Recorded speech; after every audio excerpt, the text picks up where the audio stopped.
Yesterday, I went to the theater and saw the Matt Reeves 2022 superhero movie, The Batman. I really liked it. I was anxious to go, not just because I love Batman, and not just because I like Matt Reeves, but because I noticed something strange. A coworker of mine told me that it was the darkest Batman yet. He's a construction worker like me, and he's the kind of person who can't tell that when he uses the word faggot to describe a broken impact drill, it hurts my feelings. I found that puzzling because I just read a review which called Pattinson the, quote, bisexual Batman we deserve. Clearly, something didn't square up. I took my queer ass and my queer wife to the Batman, and we loved every minute of it. It's been compared to David Fincher, and I understand why. It's got serial killers, it's got long tracking shots, and everything is wet. I get the comparison, but it reminded me of something else. Something sillier. When I was 5, my favorite thing in the whole world was the 1966 Adam West Batman, and the reason it was my favorite thing was because I was a sissy. I liked capes, I liked tights, and I liked it when people wearing masks kissed. I didn't think it was funny at all. I held my breath as Batman defused a bomb labeled Bomb in Helvetica. When I got older, I avoided being seen as a sissy by becoming very angry. As it turns out, they make Batman for angry teenagers as well, so it was many years before I felt the need to return to my childhood favorite. When I finally did, I was delighted to discover almost a completely different show.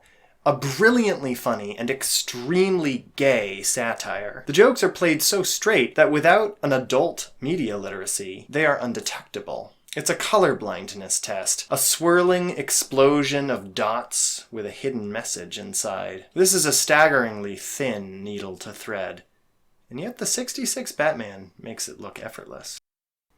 Unfortunately, they don't seem to make Batman for children anymore. Just like Star Wars or Ghostbusters, franchise movies seem to be largely made for those teenagers who never learned how to stop being so angry. I wanted a fun Batman movie again, damn it. But the character had been so brooding for so long that I wasn't sure it could even be done without alienating half the fans. In 2022, how do you have Batman silly without launching 1,000 red-faced Batman with nipples reaction videos?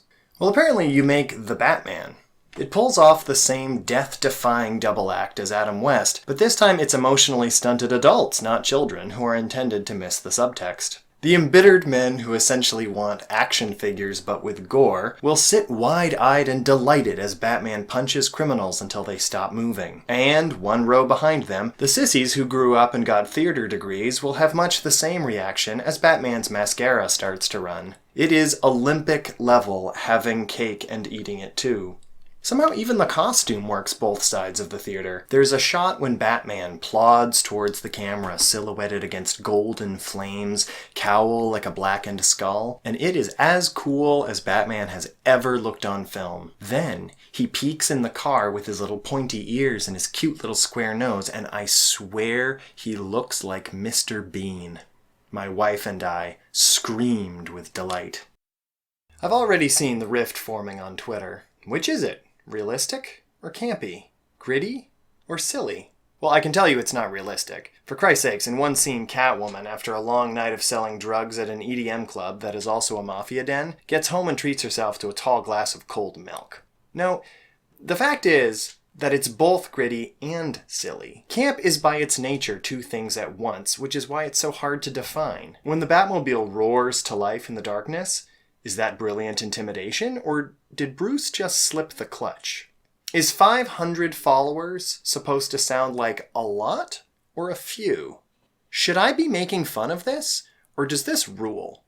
Why not both? Camp invites you to enjoy courageously. To look something dead in the eyes and say, this is embarrassing and I fucking love it. Adam West punching a rubber shark rules, and so does Robert Pattinson eating shit in a wingsuit.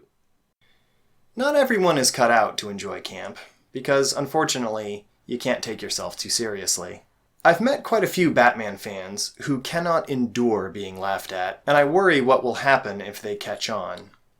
If they get even a trace of Joel Schumacher, I worry it's going to be The Last Jedi all over again. After 10 years in construction, I've seen how angry men can become when they realize you aren't who they thought you were.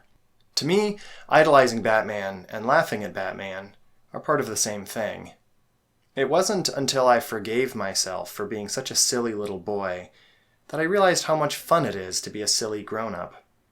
Loving yourself can be awfully hard work sometimes. I hope all my coworkers learn someday. Until then, you should all go see The Batman. It's the darkest one yet. For the record, it's also pretty hot. Thanks for listening.